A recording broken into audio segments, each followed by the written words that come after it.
përveç se parashtruat programin tuaj, ajo se çfarë dëgjova në diskutimin ishte që jeni një garë të fortë përballë një politikani të fortë si Sali Berisha. Pyetja ime është, keni hyrë në këtë garë për të fituar apo keni hyrë në këtë garë për të ndryshuar diçka në Partinë Demokratike? Janë të dyja elementë. Së pari kam hyrë për të ndryshuar, pastaj për të fituar, por kjo nuk do të thotë që unë nuk kam hyrë për të fituar nëse demokratë dëshojnë të arsyeshme. Unë nuk mund të jem mendjen e gjithë secilit. Pra punë është gara që ne dalim dhe të ballafaqojmë pikpamjet ide. Mund të ballafaqojmë me demokratë dhe rrugët e zgjidhjeve nga dalja nga kjo situatë e vështirë që është gjithë shoqëria, ekonomia dhe gjithë fushat në gjithë fushat e kësaj jetës së shoqërie. Pra këtë do t'ja lëm dorë demokratëve, unë nuk mund ta them, kurse si nuk një garues nuk mund të thojë që unë nuk futem për të fituar. Përse demokratët do të zgjidhen juve edhe jo Berisha në këtë rast? Po të shohësh me vëmendje këtu, domethënë gjatë kësaj fushate elektorale, unë besoj që kam arrit të jap formatin e një platforme që në themelin e vet ka dy elementë, dy komponentë. Të parin riformatimin e gjithë kësaj force politike në një dimension demokratik që është i besueshëm për opinionin publik. Dhe e dyta, në faktin se si duhet të jetë opozitarizmi ndaj këtij sistemi mafioz oligarkik për të arritur dhe për të arrëzuar këtë sistem. Për të fituar, unë i them sistem se kështu si i tillë funksionon edhe për të fituar opozitarizmin. Në këto dy element po ti shihni dhe ti analizoni në atë çfarë thotë zoti Berisha dhe atë çfarë them unë, kanë diferenca shumë të mëdha. Nuk janë e njëjta gjë. Si e shikoni të ardhmen e Partisë Demokratike në rast se Berisha bëhet kryetari i saj sërish në kohë kur është ngrata nga Shtetet e Bashkuara të Amerikës, ku është e ardhmja e PD-s, e cila në këtë moment ka një krisje midis Shtetet e Bashkuara dhe asaj? Problemin e nëngratës unë nuk e kam trajtuar në këtë fushat elektorale, sepse unë kam dy elementë tjerë thelbësor për trajtuar. Problemi i nëngratës është një problem që i takon Berishës dhe për ta zgjidhur me Departamentin e Shtetit Amerikan.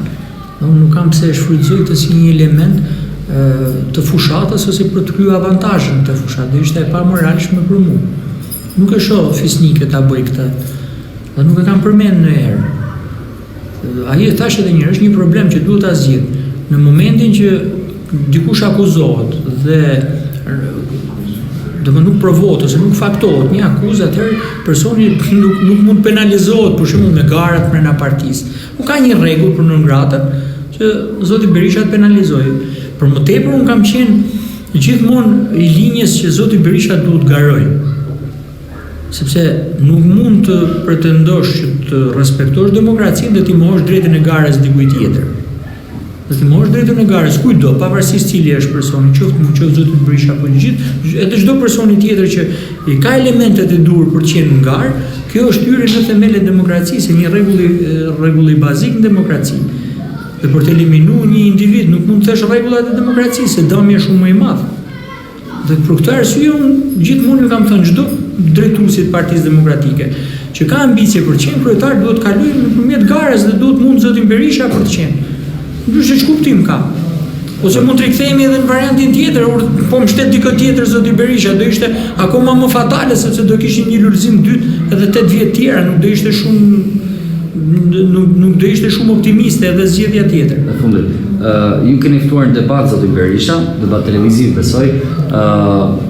Çfarë pretendoni se programi juaj është më i mirë për ta përplasur me atë zoti Berisha dhe për ta fituar këtë debat?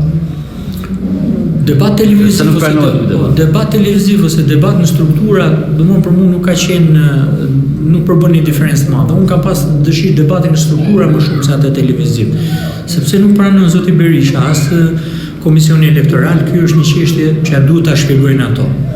Po që ne kemi ndryshime të mëdha në programet, jo në programe, platformat që kemi ndërtu mes meje dhe zotit Berisha, kjo duket. Për mos thënë për shembull që në disa takime me antarësinë gjatë zbërthimit të platformës time, di që zoti Berisha është rikthyer atyre temave që unë kam kryer më pas, për shkrim më pas. Dhe do ishte e mirë që t'i ballafaqonim ide. Për ato çfarë unë kam kam shtet platformën dhe ato çfarë kam sqaruar me antarësinë lidhe me sistemin e votës dhe procesin e votimit, lidhe me debatën si element themelor, jo vetëm për garën mes kandidatëve, po dhe për statutin, për çështjen nga më të rëndësishme, duhet të ketë patjetër debat dhe kjo duhet njihet me statut. Lidhe me karrierën dhe meritokracinë, të cilën nuk e kemi në statut dhe këto nuk e përmendim si element bazik të dokumentit, po edhe të procesit, të funksionimit partisë. Po edhe shtrirjen edhe hapjen e partisë, si e konsiderojmë këtë, se këto thonë bashkojmë, mund të ta shtrim, ta hapim, ta zgjerojmë partinë dhe kam thënë rrugë se si mund bëhet kjo.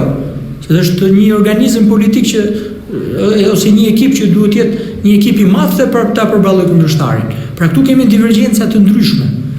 Edhe te fakti se si i drejtohemi dhe si i shohim rrugë për rrëzimin e qeverisë, dhe rezistencën qytetare që edhe këtu kemi diçka të përbashkët, po zoti Berisha ka kohë që është tërheq nga rruga e rezistencës për ta ndaluar qeverisin e zotit Rama, edhe sistemin që i ka ngritur. Unë vazhdoj ta përmend. Ka të ardhmen me zotin Berisha të doja? Unë mendoj që me mu ka një të ardhme për shkak të reformimit plot dhe të shpejtë që mund t'i bëj Partisë Demokratike dhe gjithë sistemit politik. Zotin Berisha pyetën duhet t'i gjojmë edhe antarët e Partisë Demokratike. Nuk kam qef ta them këtë, ka apo s'ka të ardhme. Ju falenderoj.